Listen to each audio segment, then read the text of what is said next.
breakfast puppies? This podcast contains adult language and content and is meant for mature audiences. Listener discretion is advised. You're listening to the Glitterbois. The Glitterbois.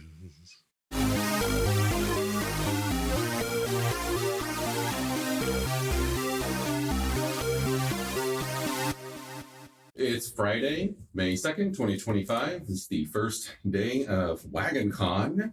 And the Glitterbois are taking some time before all of the events begin to have a special chat with our very special guest, Matt Balent. Hey, glad to be here. Yeah. Welcome. It's fantastic to get you on, especially having somebody in person. I think this is the first in-person Palladium adjacent interview that we've done. Yeah. And it's great to have you here. Thank you for literally flying all the way across the country to join us. No, it's been so far great. And thank you guys for the wonderful review, your previous podcast of the Valley of the Pharaohs. I really heartfelt thanks. Really appreciate your comments. Yeah. They were heartfelt comments. Yeah. It's a fantastic game. Thank you. It was something that I still am thinking about, the alternate reality where this took over D&D and we all are playing Egyptian games, not European games, Western European games. Yeah. Well, the interesting thing about that point of view is one of the people that I game with regularly back in North Carolina where I live, there's a couple guys that I met through, of all things, Boy Scouts, because my son and daughter were in Scouts, and his son was in Scouts, and we were both serving as Scoutmasters. And I found out that he ran a D&D game. So I said, hey, I'm used to do D&D. And he said, yeah, come over. We play like every Saturday or whatever day it was. I went over there and I said, yeah, I used to do D&D and stuff, game books. And he's like, oh. And I told him I did like Valley of the Pharaohs. I did Weapons and Armor. He's like, oh. And he pulls out a copy of Valley of the Pharaohs. Oh my! Wow! And so he was really. I was astounded that he had a copy, but he was astounded that he actually met the guy who wrote the thing. And invited him to his Saturday game. Yeah. Yep. That's wild. So he ran a 5e campaign, and I hadn't played Dungeons and Dragons since Advanced Dungeons and Dragons, which was before second edition or whatever. I mean, we're talking way, way back, because I just moved out of that genre, didn't really care for it, although that's everybody cut their teeth on it. But it's just, I moved beyond it in my 20s. And so I started playing in this game, and he was talking about Pharaohs, and I said, that came out in 1983, and this was 2023. And I said, oh, that's 40 years ago. So he pitched the idea because he follows he's a big role-playing person. Even though he focuses on D&D, he's a collector. He has all of the books from all of the different editions. Oh. And he also collects, he has some Palladium stuff. And some other manufacturers' books too, but he was a big D&D guy, and he follows things on Kickstarter, and he's backed a lot of Kickstarter projects, and a lot of role-playing games nowadays get their origin on Kickstarter. And so he said, hey, you've got a name, you've got a product, why don't you do a Kickstarter? It's like, yeah, make hundreds of thousands of dollars. Like, yeah, right. So, that initially planted the seed in my mind. And so I talked to Kevin about it because, the copyright is owned by Palladium Books. Mm-hmm. They're the original publisher. And he really, he liked the idea. He had no problems with me doing it. I mean, there's no financial expectation from him or his company. So it's like, here, go with it. Just let me see what you're gonna do. He was very supportive of it, and so that's kind of the genesis of the idea of redoing the book, because the initial product was a failure by all measure. It was a box, which was a bad decision at the time. But within the box, the original idea was to have 2 books, to have kind of a game rules book that the players would, like a player's guide equivalent, and then like a world book, which would be more the game master stuff and things like that. And then the various maps that we did of the Egypt and the different temple complexes and pyramids and stuff like that, which ended up in the final product. So that was kind of the original idea. But, thinking back on it, I don't know what the hell I was doing in that. 1983, I was trying to graduate from college. I was 5 years into a 4-year degree. And it's like, I got to get out of here. I got to, get out of college at some point in time. And, I was doing this work for Palladium. There's other, I was helping him with production and stuff on, layout and key lining of products and things like that, going to conventions and stuff.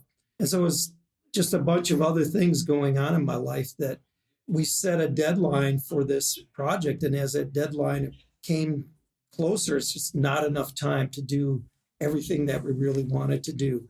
So it turned out only to be a single book, not as much information, background. We didn't even have an adventure or a scenario that people could play through.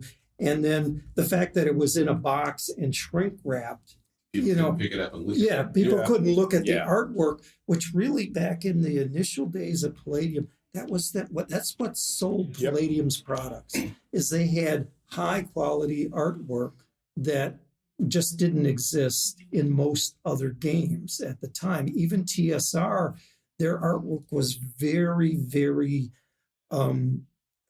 what's the term? It was hot and cold. Yeah. They had some good artists, and then some were like somebody's girlfriend from high school was drawing this. Yeah. Kind of quality, really not professional quality stuff. And Kevin, being a professional artist, that was his number one thing, is he had to have quality artwork in his products. I have mixed feelings on a lot of the early TSR artwork as well. Mhm. I feel that in some of the editions, there's some fantastic stuff, like that really dirty, grungy stuff from Dave Trampier is some of my favorite yes. gaming art of all time. But then, a lot of it is just kind of, it was like notebook doodles. Yeah. Yeah. Yeah. So that was, really, that was a selling point of Palladium's products from the beginning, from his very first book, Mechanoid Invasion. I don't know why we were thinking that it was a smart idea to put things in a box and shut it off from the consumer, if you will. That was a big contributing factor to its poor sales.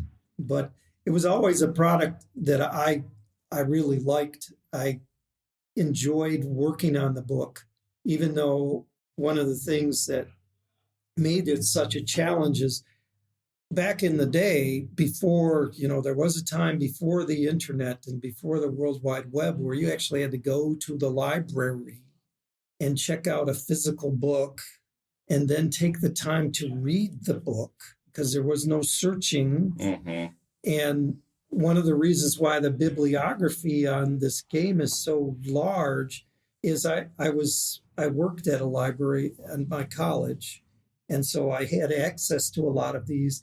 And a lot of it it's not like I read all of these books from cover to cover. I would be looking for specific pieces of information or seeing what the book had to offer. And I might find this is a really cool idea or a cool description of something, or here's a neat map.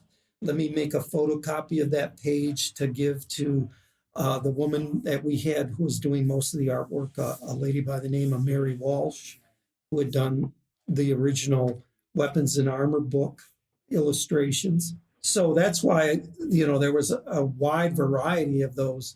But if you had to look for things, you couldn't cross-reference stuff. Right. And one of the things I was thinking about as I was flying out here on the show, part of the reason my original intention was to do what we called a historical role-playing game. And what was meant by that was Pharaohs was based at a specific point at a specific place and on Earth. Mm-hmm. It was not a fantasy realm.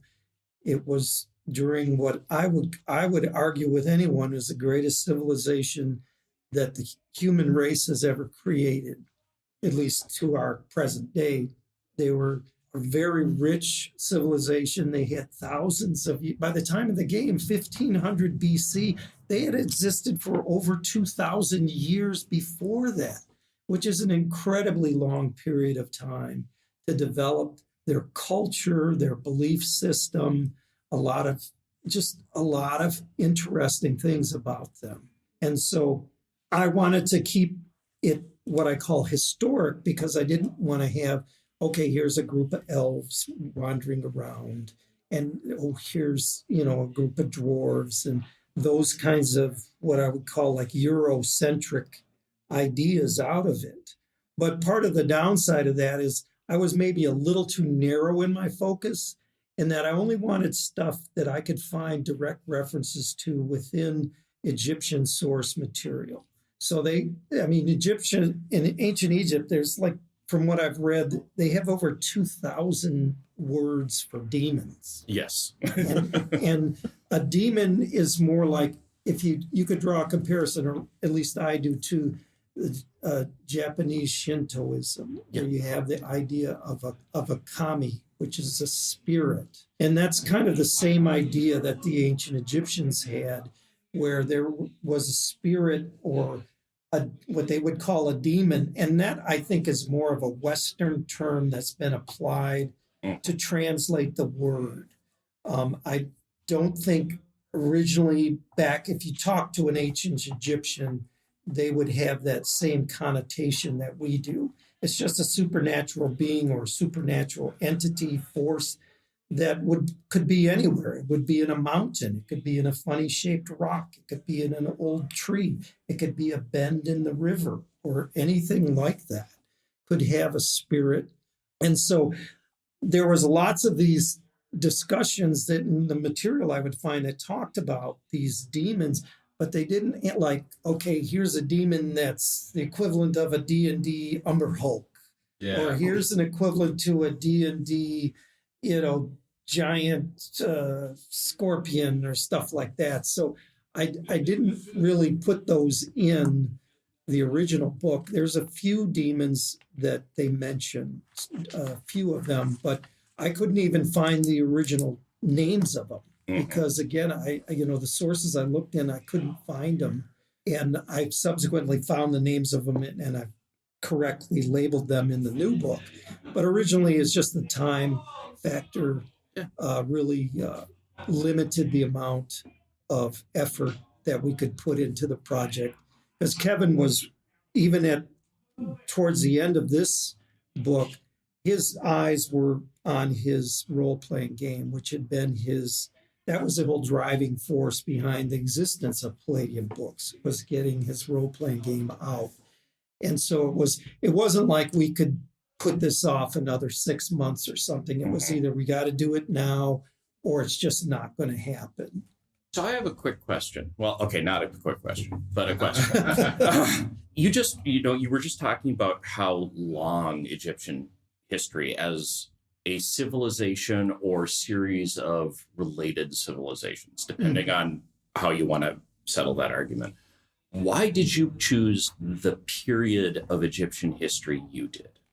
Well, the big reason was that was the time when Egypt was expanding its borders actively. Now, they had always been down in Nubia and subjugating that part because that was a big gold-producing region. That's where Egypt got most of its gold, most of its wealth from, was the Nubian area just to their south. Yeah. But during this period, they were actively going into the Levant, into Syria, into even all the way up into Anatolia, and running into these Hittites and other civilizations, some of whom they were able to overcome and some which resisted them. And so I thought that was a much more dynamic time period than, say, an old kingdom or a middle kingdom kind of setting. I also felt that, again, we're talking 1450 BC during the reign of Thutmose III. Even if you started the Egyptian civilization at 3,500, you've got 2,000 years prior to that. How many generations is that? How many rich folks been buried in the ground, have tombs? So in terms of, if you want to run this game as just, you're a group of thieves plundering tombs, you've got thousands and thousands of opportunities to do that. So I wanted it to be a time period where you had a very significant past already, so that there would be ruins and tombs and things that had gone on and forgotten knowledge that, it all depended on what the game master and the players wanted to emphasize. But also, because Egypt was expanding, they were in contact with the Minoans and the Phoenicians, or their equivalents back then, down into Punt, in what I think is, Punt was located in modern-day Somalia and in Yemen, that part of the world today. But also, Egypt had been around for so long, it was the center of the universe. As far, if you were someone who was seeking enlightenment or knowledge, if you were even from India, or you were from some of the Proto-Greek states, and you were someone who wanted to expand your knowledge, or even China, you would go to Egypt at those times, because they had a very storied past. They were very advanced medicine. They had advanced mathematics, maybe not as advanced as some of the Babylonian concepts, but still they were doing a lot of the same stuff. And that was the place that people went. I mean, they were a very rich culture. And so getting back to your main point, is mostly because of the expansion. And I felt that would be a more interesting area, because say you wanted to play a group of soldiers that was on a campaign going into modern day Israel and Syria and Lebanon and those areas in the Levant, you could play that kind of game. Or if you were going to be sent on an expedition into the South, into Central Africa, you could do those kinds of games too. And in the newer version, I've in some respects, I've discarded some of my, I'll call them prejudices, and not sticking so much to the historical stuff. I mean, the primary thing is the various races that I've introduced that I did not want to do in the original game. The only, as far as races, you could be like a different ethnic group or something like that. You could be a Nubian or play a Bedouin type character from the desert, but you were going to be a human. There was no rules for you being a partial human kind of character. But I kind of like the idea of having the different types of characters, and I think it fits in well with the overall belief system of the ancient Egyptians, where they depicted their gods as either anthropomorphic sized animals or just full animal type beings. And I think it adds an interesting twist to the game. How did you decide which races to add to the game? Because yeah, that's a good question, because at first I thought, well, there's probably 20 I could have it. Right, easily right. 20, if not more.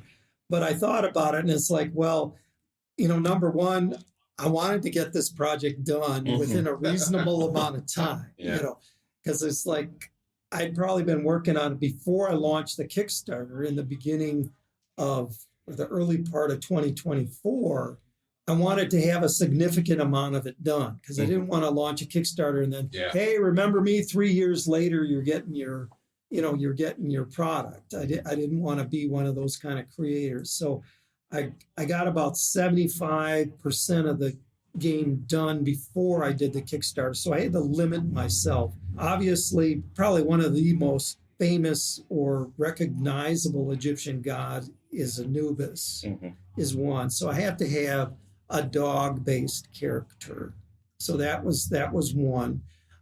And then you have Horus and Thoth are two other, and Ra. Those are two other or three other really recognizable. Everybody probably in the world who knows anything about ancient Egypt would recognize these figures. So there's your bird people. You know, you got to represent those.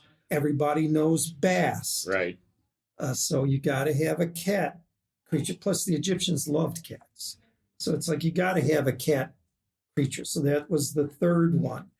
And then from there, it was kind of like, well, I really like the crocodile, Sobek. So it's like, yeah, you got to have a bruiser, the crocodile guy who can just, you know, chomp on anybody if he really wants to.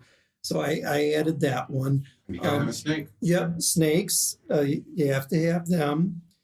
And after the snake, there's a famous one of the tomb paintings. I think it's a tomb painting. It might be one of the copies of the Book of the Dead. I don't remember right off the top of my head right now. But there's a depiction of these primordial gods, and they're frog-headed and snake-headed. So it's like, okay, I had the snake-headed guys. So these other creation gods, let's make them frogs. Plus, my daughter has always really liked frogs.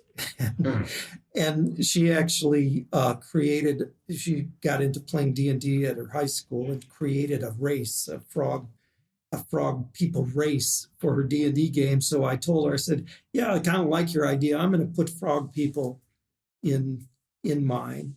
And then the last one, I think that's, let's see, and then the last one is the cattle-based people. One of the, and this is a common, the cow is a common god in many, many cultures, especially in Africa, as a protector, as a nourisher, as a mother figure. And so, and it was in ancient Egypt. So I had to put in a cow or a cattle type race as well. And so that's what I kind of decided as the starting ones. Subsequent to that, and I have been thinking about doing a supplement, and I'm thinking about at a minimum, I'm going to add a ram type, because Khnummu is another very high deity in the Egyptian pantheon. And I got to put in a set, even though nobody really knows what the set animal is. I've read multiple people have proposed that it might be an aardvark.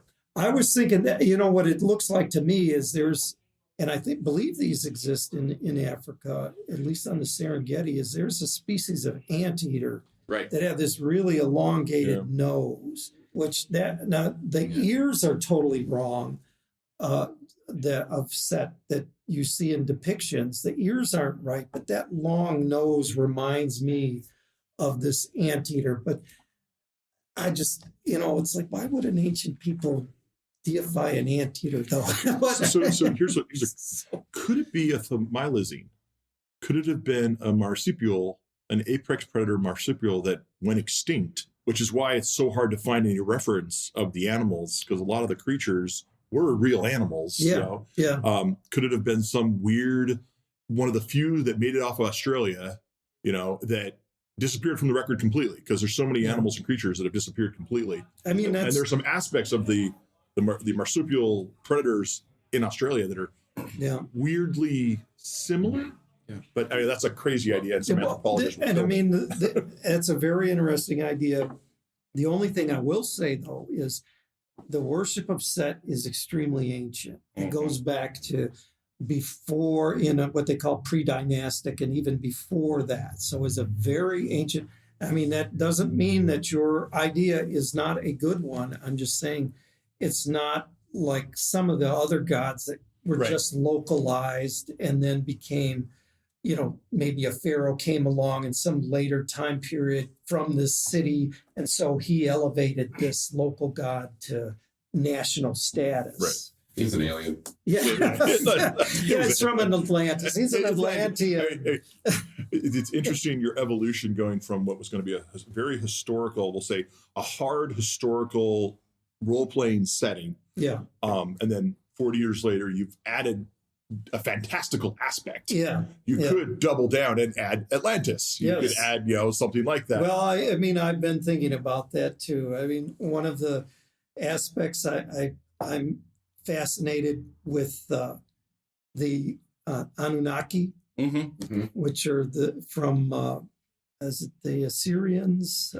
Yes. Aren't those the Sumerian guys? Or Sumerians? Well, they're from the Syrian region. Okay. Yeah. But you have Sumer in there. You have a couple other kingdoms in there. Like technically, the Hittites were partially in Syria, so and there's a lot of crossover with the gods in that area. Yeah. So I've been thinking about those because, I mean, getting back to the game that we've been running and where you are from, Memphis, they did have temples to foreign gods in Memphis. They weren't just exclusive Egyptians. And so it's not it would not be an unlikely occurrence that you guys would have your characters would have run into these foreign ideas and foreign deities because Memphis being such an ancient place and such a large city at this time.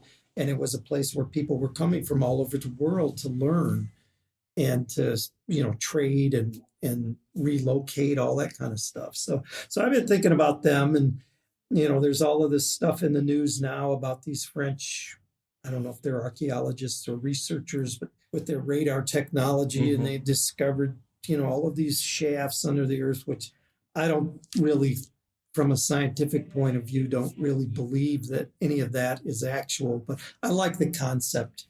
Was it Edward Casey, or one of those guys who proposed that the Atlanteans were the precursors of ancient Egypt and that sort of thing. And I look at it, even though it's considered, fantasy, and no modern historian would really give any of those credence, it's like, hey, why not? If you want to play a game that has that, great. It's role playing, but who am I to say? I'm just giving you some context and you take it where you want to take it. And then some of the ideas are kind of cool. I mean, even in this book, I kind of lay the groundwork for, I call it the city of ancient times. And it's a city that exists partially where the modern Giza Plateau is. Because everybody knows the Hall of Records is underneath the Sphinx, right? Right. Even though Zahi Hawass laughs at you. Yep. That's where it is. And there's a little door you can go down through. Everybody knows that it's down there. But so I'm thinking about embracing that kind of idea. And that's another thing I've been thinking about in a supplement, is possibly going into that idea of this. And in my mind, it's not an underground city. In my mind, because the entire Egyptian world was magic, it's a multidimensional realm. So you might go down under the earth into something, but you're going to enter a realm where, as far as you see the sun, you see buildings, who knows where you really are? You're in some multidimensional place. So I very, very recently have been, because of this game, diving through a lot of Egyptian history, either watching things from the great courses or reading some books published about it. And I most recently learned about, see if I can remember how to pronounce this, Akhenaten. Yeah. Yes, Akhenaten. Yeah. And the city that he built that would eventually become known as Amara. Yep. Sounds like it could make that perfect kind of this weird one-off city to gods that no one ever really recognized except for a period of time. Yep. That's this great adventure potential. Oh yeah. And it's kind of interesting. His wife was Nefertiti. And I just saw, I watched some special about, there's a very famous bust that's in one of the German museums in Berlin that was discovered in a dig there. And there's some controversy that they think it might even be a fake, but I don't think it's a fake, but very iconic picture that if anyone sees that picture, they know what it is. It's like looking at, the Mona Lisa. It's one of those pieces of art that the human race has created that has become an icon. But she was Akhenaten's wife, and he decided that, okay, the only god is Aten, which is the sun disk. All the other gods are subservient or are aspects of him. And some people say he's the first monotheist. I tend to think, if you think about it in more baser concepts, it's kind of like what the King of France did to the Templars. Mm-hmm. Hey, these guys got a whole lot of money. I need money. So I'm gonna call them heretics and burn them at the stake. So it's the same kind of thing existed in ancient Egypt. The temples were the center of power. They had been around for so long. They owned a lot of even though technically the king owned all of the property, the temples really were the owners, the real owners. They owned all of the land. They had all of the wealth that was produced by the land. And so here you go. You got a king that's, I want some money to, do my thing. I don't have a way of directly doing it. So let's come up with this idea. And then all of these guys got to be subservient to me because I am the voice of the one God. So I mean, I don't know if there's any real evidence of that in any historical record. I kind of doubt it, but it's happened many times throughout human history, the same kind of thing, and it's not out of the realm of possibility that that's what happened. And then once he was gone, and I believe Tutankhamun was the next pharaoh after him, his son. He went back to the old way because, he wanted to placate. Let's forget about that. Dad was a little touched. Yeah, we're gonna. That would make a really good, because Akhenaten built this city out in the middle of freaking nowhere. Yeah. That was then abandoned after he died. Yeah. Oh, congratulations! Now you have this mythical city. Well, you have a campaign setting inside of your game. Yeah. So I'll try to dig up the citation on it because there's very limited evidence about what you're talking about, but there is some evidence that he leveraged what amounts to levies on the temples to partially build that city. Mm-hmm. There's some evidence of that, and that is super cool. What's even more fun from the point of your game system is it disrupted the political structures between all the temples. And so when he went away and his son took over, the temples had to re-jockey for their position and hierarchy. Yeah. And unlike in a lot of fantasy settings, the temples were such a political force and not a unified political force, and they were jockeying and stuff, that gives so much potential room to do fun stories inside. Yep.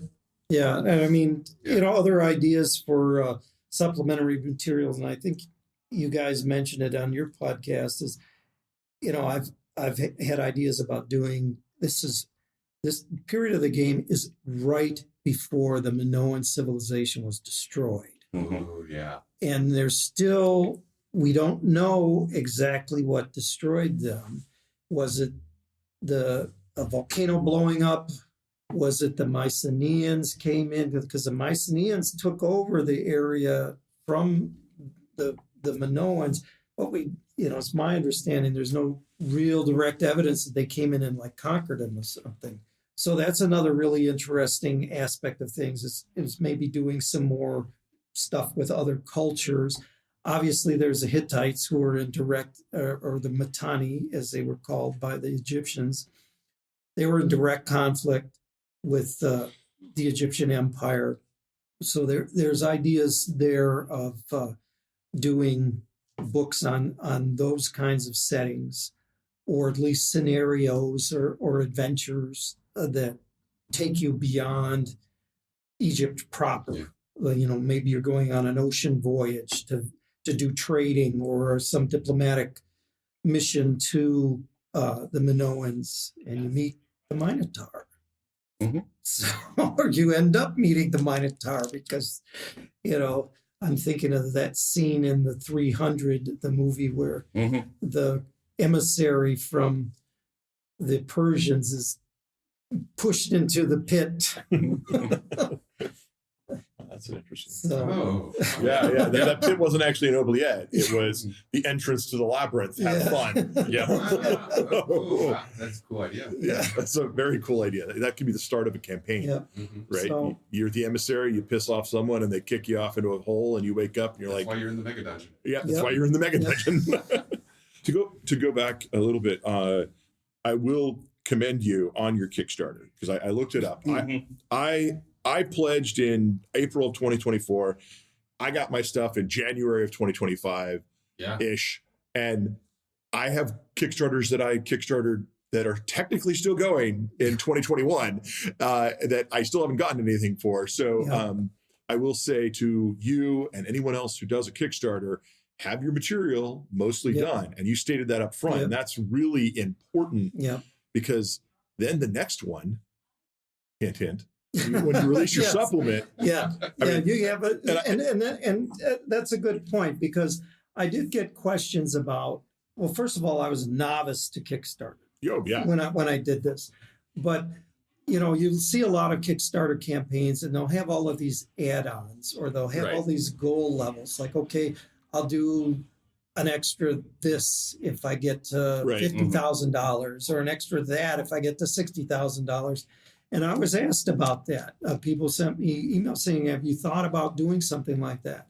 And I explicitly didn't want to do that because I wanted to make sure. I mean, granted, I'd been out of role playing for 30 years and out of the book production world for at least that long. And so the last thing I wanted to do was to say, okay, I'm thinking this is going to take me about a year. And then it ended up taking me 2 years because, I got to find a place to do dice, or, I got to write another 100-page supplement or 100-page, because I promised it. I didn't want to promise anything extra to this because I wanted to keep my initial dates that I had set out. I wish more people ran Kickstarters the way you did. Yeah. I much prefer a tighter project where it's more of a ransomware model almost, where it's like, I have this thing basically done. Right. Yeah. And if you want to see it, Pay me money. Yeah. And because I've seen so many Kickstarters go in weird directions from a fulfillment perspective because of too many add-ons. Yeah. And I've also seen so many Kickstarters deliver not right product because with all of the add-ons, suddenly people are trying to write things.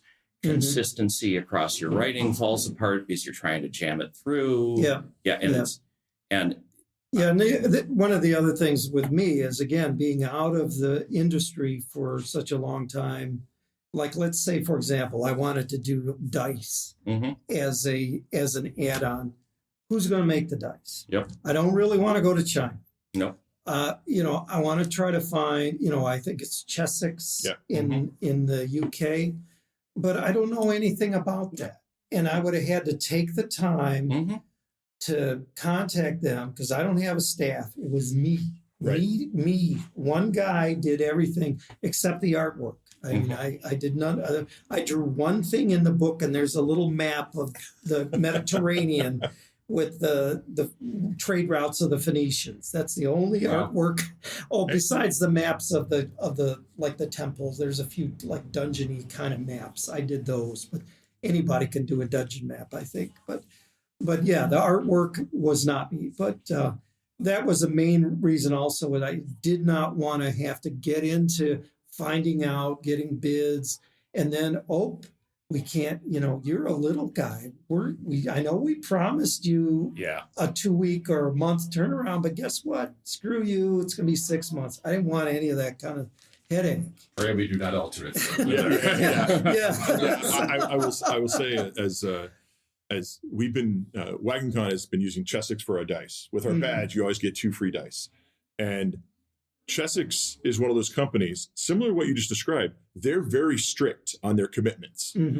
You have to order 3.5 to 4 months before your thing. And there's no rush option. It's just like, nope, here's your options, here's your things. Dink. They will show up almost to the day when we tell you, but it's going to be 3.5, 4 months, 5 months, whenever we tell you. And they're very strict about it. So you copying that same idea and keeping your scope as a project manager in my real life. I commend you for controlling your scope. That was great work. I mean, the one really frightening thing that happened during this project was, I reached out early on to Kevin at Palladium because I wanted to get his suggestions for printers. Now, I had done some research online, and there's a lot of print-on-demand type places where you can go to. I even looked at Amazon as a potential printer of the book. But most of them, they're going to charge you a very high rate. And, let's just say what it is. This is not replacing, the income from this is not replacing my real job. No. But you do not get a career in game design. And yes, there are Kickstarters where, hey, I just made $200,000. Right. Yeah. But I had no illusions. I was not disappointed in the Kickstarter amount. My goal was $5,000, which was basically to be able to pay for the artwork and most of the production costs. And I ended up with $7,000. And I'll admit, I paid a lot more for the artwork just because the stuff I was getting, I really liked, and I went back and got more. But getting back to my original point, the only real risk I ran into is I got a quote from Kevin's printer, and his rep he was working with, he had stage 4 cancer, and he ended up passing. And he had told me when I spoke with him, which was like the middle of 2024, he said, Matt, don't wait until December and try to get your books printed because everybody wants their stuff before the end of the year. And so I had told him, I said, I guarantee you I'll have this to you by the first week of November. And he passed right around that time. And there was some kind of turmoil with the company. And I tried to get with them, and because I had an actual quote from them, a job number and everything, but I just couldn't get in contact with them. And I had a convention that I initially announced this project at a convention in Philadelphia called Page. Yep. And I announced the project at Page, did the Kickstarter shortly thereafter. And I promised that I would have the books by this past Page, which was January of this year, 2025. And so when I started not getting calls responded to, I was like, well, I got to go to plan B. And so I went with a print-on-demand printer, and they were good. They did a very good job. They're more expensive than I was originally quoted, but at least I got the books and I was able to fulfill the time schedule that I had for myself. But that was that last little bit of heartburn on this that had me really concerned. And I'm planning to go back to using Palladium's printer when I'm ready to do reprints, that sort of thing, because their pricing was significantly less than what most print-on-demand places are. So before Valley of the Pharaohs, though, you were working on the books of the weapons? Yes. Mm-hmm. I got into D&D in 1975. I was 15. The original, I bought I was originally a war gamer and played board games and kind of branched into miniatures. Mm-hmm. And TSR put out a game called Tactics, which was a set of rules for miniature armored combat. And I was a big World War II nut. Played a lot of a game called Panzer Blitz, which was a board game based on the Eastern Front in World War II. And so I saw this, back in those days, you'd get catalogs of stuff. Mm-hmm. You go to a game store, they might have little catalogs. And I picked up a catalog and I said, oh, there's this Tactics game, Armored Combat. Boy, that sounds really cool. And I bought a copy. It was a box that's very similar to their D&D set. There was a couple of books, 3 books in a box and some charts and maps and stuff. And so I started playing that. Well, of course, now I'm on their mailing list and you start getting a new catalog or new circulars, advertisements every 6 months or whatever it was. And I got this catalog or flyer or whatever from TSR, and it said medieval fantasy role-playing game, play elves and dwarves and, knights and fight dragons, something like that. And it's something, I was kind of interested. I liked the medieval ages, from what I knew at the time. It's like, yeah, that seems kind of cool. Let's buy a copy. I think at that time I was a paper boy. So I had a little bit of an income, again, it was $10 and that was a significant investment. And I bought the game and it was like, okay, I read through it again, maybe a third time, and kind of got an idea, but it was the original game books, they really didn't describe very well how you were supposed to play this game. Right. I knew somebody had to be what was called a dungeon master or game master who ran the game, but they didn't really give you many clues of how you ran a game. And so it was really kind of weird. Now, I had an older brother. This is before he went off to college. And so I showed it to my brother and, he thought it was kind of cool. And then I said to myself, I think I'm supposed to draw up like a little dungeon and put, monsters in it. And so we did that. And my brother thought it was cool. And they didn't even have multi-sided dice back then. The first time we played, I took some old playing cards. Like if I needed 1d4, I would take 1 to 4 out of the 4 suits, and I had that in a stack. If I needed one, we had 6-sided dice. Everybody had those. If I needed 1 to 8, I did the same thing. I had another deck of cards, put them in a stack 1 to 8, and 1 to 10, and then 1 to 12.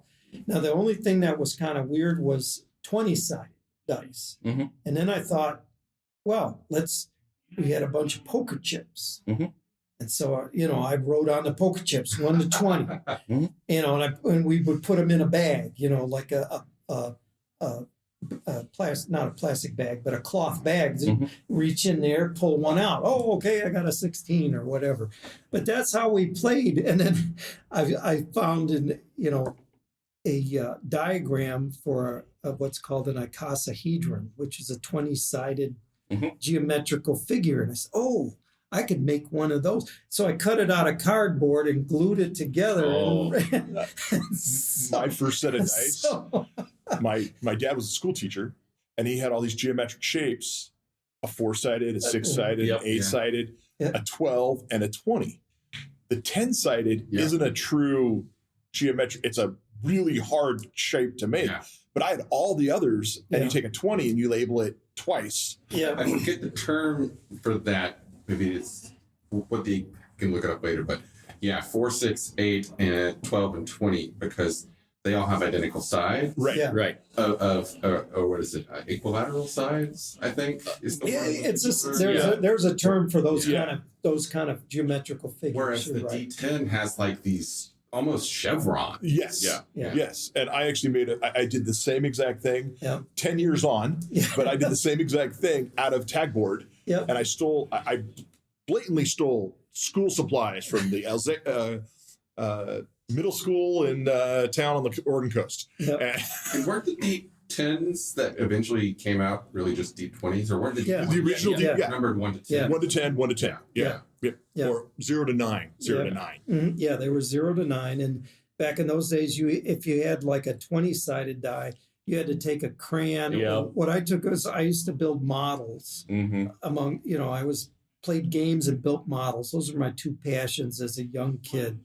And I took model paint, and that's how I did it. And I would paint it and then use a rag or something and wipe off the excess, and it would stay in the incised part of the number. But later the dice came with crayons. But just a little while later, when TSR started selling dice, I bought a couple of sets of those dice. And just as an aside, in 2023, I sold my original dice set. Oh. $500 at an auction. Wow. And these were the ones from back. They have terms for them. This was before the Holmes set. And I had no idea there were dice people who are like, it's just like anything else. There are people who collect stamps or collect coins. There are people who collect dice. And when I was at this page convention, I have a couple of percentile dice, 2 20-sided dice. One's red, one's white, that I bought back in the early or the late 1970s. And I didn't sell those because those are like my favorite dice. I would never part with them. But I brought them with me, and I talked to a guy there, and because they had an original in the shrink wrap set of dice they were going to auction off at this convention to raise money for their charity.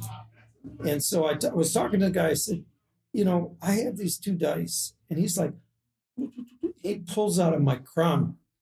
Yep. And he measures the sides of, he took the dice, he took some other dice out that were known quantities to him. And he measured those, and he measured mine. And he said, this is a da-da-da. This is circa, gave me the year like 79 or whatever. This is a little bit later. He said, that die is probably worth $30. And this one's probably about 15. And it's like, holy crap. Well, so there are weirdo dice collectors. But one of the reasons why those dice are so expensive is, at the time, the dice were made out of the same plastic. Like, if you ever go to a zoo and they can do the injection molded animals and stuff, that where you throw it in and the injection molds it right there, it's the same sort of plastic. And it breaks down over time and in light and is not particularly durable. So they're so scarce, and there were so few put out to begin with. So they're like holy grails for dice collectors. I had a set of those dice in a little leather pouch. It's one of the few things that was ever stolen from me when I was the super nerd in school. And to this, I still regret losing them because they were the little blue dice and I had crayoned them in. I'd been given them from my uncle, so they were a gift. And it was like so heartbreaking. I don't know if I'd pay $500 to replace them, but I might, Well, this set of dice, this original one, and this is from back in when they were selling the books in the boxes. I think they ended up selling for $5,000 or $6,000 but these were original in the original wrapping that they would have been bought from TSR back then. It's very rare. I just like about everybody else who started back in those days, you start playing a game and you kind of come up with ideas how you're going to make the game better or more interesting or whatever. And so they had first of all, I look in D&D, and my family had a couple replica swords in our house. And it's like, I look at the D&D and broadswords, like 10 pounds. It's like, no, that's not, that's crazy. That's way too heavy. And I had this, I don't know where it came from, but my father had this replica sword. It was like a basket broadsword. It was like maybe half size. And I knew it was half size. And it was a replica. It wasn't real, didn't have a real edge on it. But it's like, I took that and I weighed it, and it's like it weighed a pound. It's like, okay, well, this is a half size thing. So if you doubled it, it's probably going to be maybe 3 pounds kind of thing. So it's like, there's no way this is even close to being correct. So I had this book called Weapons by an author named Edwin Tunis, and he had a bunch of medieval stuff in there. It's like, oh, this is really cool, and different kinds of weapons that they used and stuff. And I had another kind of encyclopedia kind of book that had weapons from all eras. It had guns in it. It had ancient weapons. It had modern stuff. And I just went through it, and it's like, oh, okay, here's something called a Cinquedia. Oh, that was something they used. Okay, I wrote that down. Oh, here's a falchion. That's the kind of sword that the knights used. Okay, here's a broadsword, which is kind of like a Viking sword kind of thing. And so I just started writing these down and kind of keeping little sketches of them just so I would remember what they looked like. And I started introducing that into my game because it's like, hey, you don't want to just find another sword. You want to embellish it a little bit. It's curved sword or something like that. And so that kind of started my collecting these references to these things. And then my brother went off to college in Ann Arbor, and there was a very active game scene in Ann Arbor back in the mid to late 70s, Ann Arbor, Michigan. And he got this game club periodical called the Ann Arbor Wargamer. And it had a series in it, and it was called The Ring of the Pegasi. And it was a guy who was writing up different ideas for D&D. And he had like alternative magic stuff, and he had just all kinds of different ideas of how you could enhance your D&D game. And he did this one issue where he had different kinds of weapons. And he had like maybe 20 or so. And it was like, wow, that's really cool. And he had different capabilities they would, and different kind of damage they would do, and that kind of stuff. And I thought that was a really cool idea. And it's like, and that really got me going into adding this to my campaign that I was running at the time when I was in high school. And I tell people this, and I don't believe it, but I had a group of people. I had my best friend from high school, his older brother and his older brother's girlfriend, and 3 kids who lived across the street from me that were younger, a little bit younger than me. And we played in the summertime when we weren't in school. We played 6 nights a week from like 7 to 10, 11 p.m., 6 nights a week. The only time we didn't play is like if I was going out of town or something like that. Yeah. I mean, it was like incredible the amount of hours we spent doing that over the course of maybe 2.5 years. And you know what the highest level anybody got in that game? 7? Exactly. Oh, 7. We had one guy got up to 7th level. He was a cleric.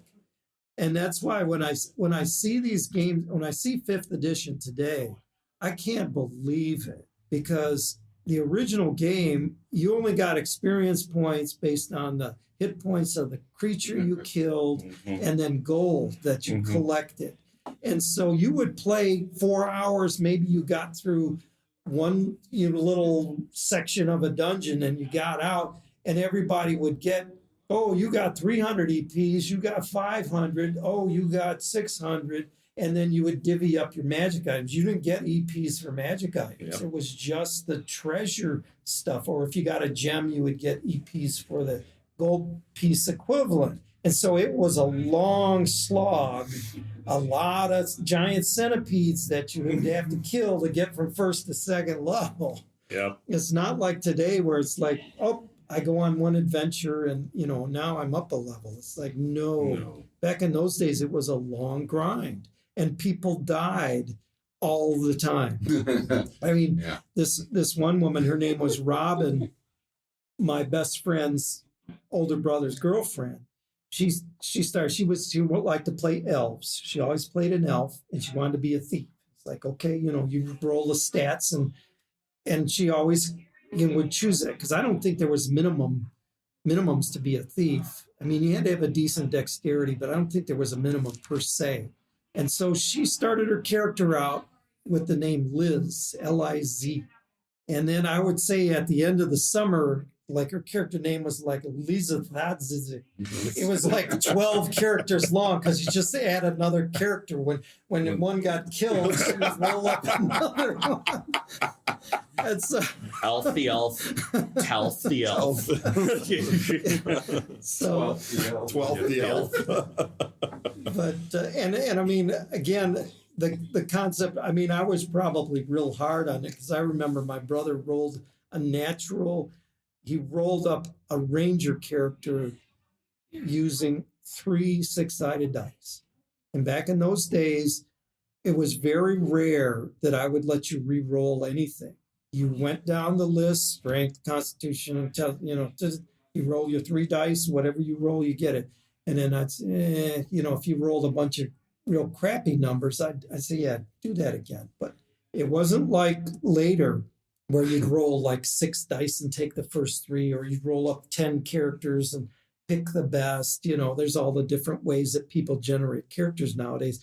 Back in those days, I mean, I came from a war game background, and to me, this was the rule. This is how it was written. Mm-hmm. This is how we're going to do it. And but my brother had rolled up a ranger, and he was in love with that character, and he did one of the best role-playing scenarios that I have to say during that campaign. His character got paralyzed.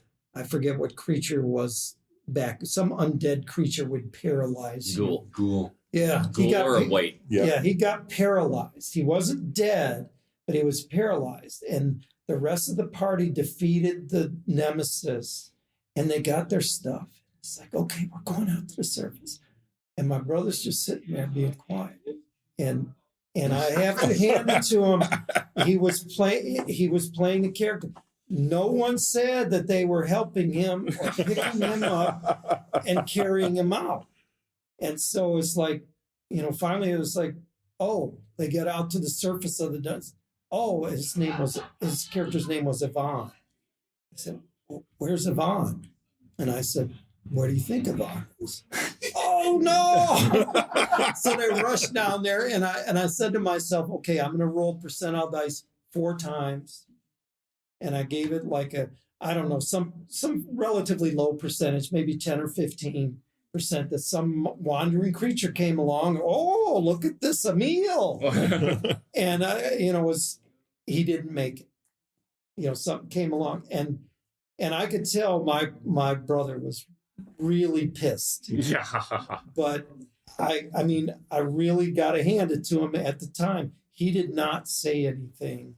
He did not, try to remind, hey, pick me up too. Remember, he didn't do that because his character was paralyzed and couldn't, and he was playing the character. And I mean, if I had that to do over again, I should have let them go down there and they would have found him and he would have gotten out. But they would have learned a lesson like, hey, if you want something to happen, you got to say you're doing it, because that's how I wanted them to play. We are running beyond time at this point. The con is picking up, so we all have some shit to get to. Yeah, unfortunately. So let's go ahead and wrap this up. Matt, it's been a pleasure having you here, and I would love to get you back on the mic and just listen to you tell more stories because these are great. Yeah, it's. I have a feeling there's many more. I haven't even really gotten into these. If you guys have the time this weekend, I got nothing else to do other than I'm running a few games, but we can get together again. Let's make it happen. Yeah. Cool. Well, thanks for joining us. I'm looking forward to playing in your games this weekend. Yep. Yeah, absolutely. Thank you for being here at Wagoncon and joining us here. And you may win. I used to do a thing, and they'd have the Man Mile Award for longest distance traveled. So you may actually be the furthest away that someone has come to the convention. Yeah. I'll have to check with our records. Yeah. But really appreciate it. You can listen to the Glitterbois recording here live at Wagoncon. If you, dear listener, are unfamiliar with Wagoncon, you should follow the links in the show notes. and you should come here next year and every year after that. And we look forward to seeing you and playing with you in the future. And this weekend, we look forward to playing with you, Matt, and experiencing more of this awesome game. Yeah.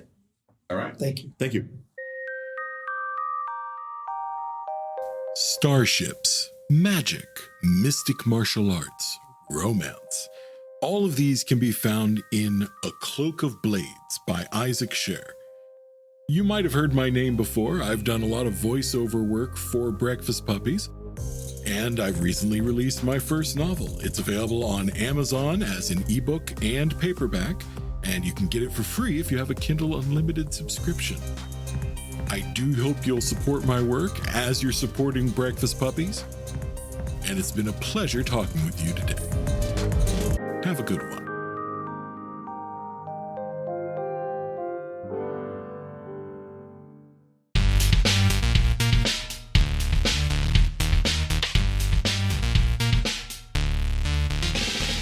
You've been listening to The Glitterbois, a Palladium Books fan podcast. Glitterbois, Rifts, the Megaverse, and all other such topics are the property of Kevin Siembieda and Palladium Books. Please buy all their stuff and help keep them in print and making more games. You can order directly at palladiumbooks.com, and their entire catalog is available digitally at Drive-Thru RPG as well. Our opening music is 8-Bit Bass and Lead by Furby Guy from freesound.org. This closing music is Caravana by Philip Gross, available at freemusicarchive.org. All sound effects used are self-made or acquired via Creative Commons Zero license. If you like what you have heard, find us on Twitter and Facebook as The Glitterbois. That's BOIS. And check us out online at breakfastpuppies.com/glitterbois. And also join us on the Breakfast Puppies Network Discord at breakfastpuppies.com/discord. And if you want to help us out, please spread the word and help us build a community. Thanks again for listening. We'll catch you next time.